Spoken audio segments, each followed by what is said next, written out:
भगवान श्री कृष्ण की परम उपासक ठाकुर जी के बाल रूप से वह रोज़ ऐसे बातें करती जैसे ठाकुर जी उनके पुत्र हों और उनके घर में ही वास करते हों।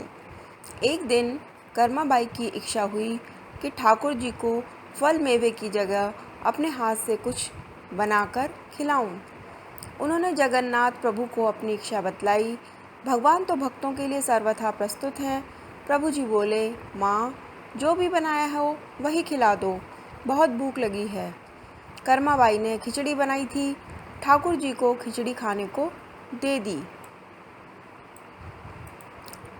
प्रभु बड़े चाव से खिचड़ी खाने लगे और कर्माबाई ये सोचकर भगवान को पंखा झलने लगी कि कहीं गर्म खिचड़ी से मेरे ठाकुर जी का मुंह न जल जाए।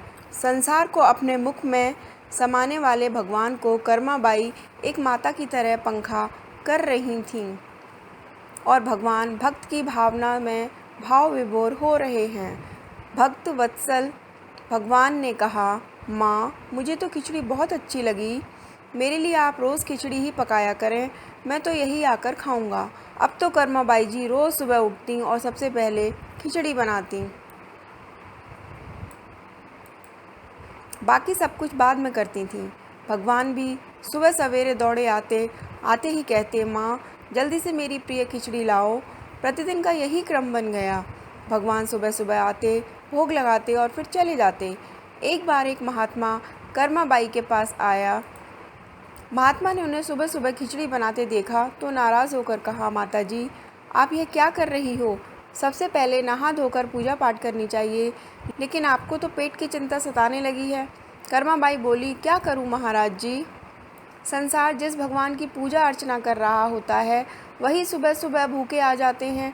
उनके लिए ही तो सब काम छोड़कर पहले खिचड़ी बनाती हूँ। महात्मा ने सोचा कि शायद कर्माबाई की बुद्धि फिर गई है। यह तो ऐसे बोल रही है जैसे भगवान इसकी बनाई खिचड़ी के ही भूखे बैठे हुए हों। महात्मा कर्माबाई को समझाने लगे, माता जी, तुम भगवान को अशुद्ध कर रही हो। सुबह स्नान के बाद पहले रसोई की सफाई करो, फिर भगवान के लिए भोग बनाना। अगले दिन कर्माबाई ने ऐसा ही किया। जैसे ही सुबह हुई, भगवान आए और बोले, माँ, मैं आ गया हूँ, खिचड़ी लाओ। कर्माबाई ने कहा, प्रभु, अभी मैं स्नान कर रही हूँ, थोड़ा रुको। थोड़ी देर बाद भगवान ने फिर आवाज़ लगाई, जल्दी करो माँ, मेरे मंदिर के पट खुल जाएंगे, मुझे जाना है। वह फिर बोली, अभी मैं रसोई की सफाई कर रही हूँ प्रभु। भगवान सोचने लगे कि आज माँ को क्या हो गया है, ऐसा तो पहले कभी नहीं हुआ। फिर जब कर्माबाई ने खिचड़ी परोसी तब भगवान ने झटपट करके जल्दी जल्दी खिचड़ी खाई। परंतु आज खिचड़ी में भी रोज़ वाले भाव का स्वाद भगवान को नहीं लगा था। फिर जल्दी जल्दी में भगवान बिना पानी पिए ही मंदिर में भागे। भगवान ने बाहर महात्मा को देखा तो समझ गए, अच्छा, तो यह बात है, मेरी माँ को यह पट्टी इसी ने पढ़ाई है। अब यहाँ ठाकुर जी के मंदिर के पुजारी ने जैसे ही मंदिर के पट खोले तो देखा भगवान के मुख पर खिचड़ी लगी हुई है। पुजारी बोले, प्रभु जी, ये खिचड़ी आपके मुख पर कैसे लग गई? भगवान ने कहा, पुजारी जी, मैं रोज़ मेरी कर्माबाई के घर पर खिचड़ी खाकर आता हूँ। आप माँ कर्माबाई जी के घर जाओ और जो महात्मा उनके यहाँ ठहरे हुए हैं उनको समझाओ उसने मेरी माँ को गलत कैसे पट्टी पढ़ाई। पुजारी ने महात्मा जी से जाकर सारी बात कही कि भगवान भाव के भूखे हैं।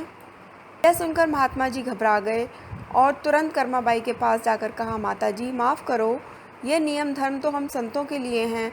आप तो जैसे पहले खिचड़ी बनाती हो वैसे ही बनाएं, आपके भाव से ही ठाकुर जी खिचड़ी खाते रहेंगे। फिर एक दिन आया जब कर्माबाई के प्राण छूट गए। उस दिन पुजारी ने मंदिर के पट खोले तो देखा भगवान की आंखों में आंसू हैं और प्रभु रो रहे हैं।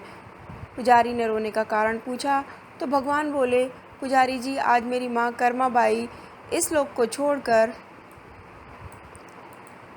मेरे निज लोक को विदा हो गई हैं। अब मुझे कौन खिचड़ी बनाकर खिलाएगा? पुजारी ने कहा, प्रभु जी, आपको माँ की कमी महसूस नहीं होने देंगे। आज के बाद आपको सबसे पहले खिचड़ी का भोग ही लगेगा। इस तरह आज भी जगन्नाथ भगवान को खिचड़ी का भोग लगाया जाता है। अगर आपको हमारी ये कथा पसंद आई तो प्लीज़ हमारे चैनल को सब्सक्राइब करिए और हमारी पोस्ट को लाइक और कमेंट करना ना भूलें। Thanks for watching.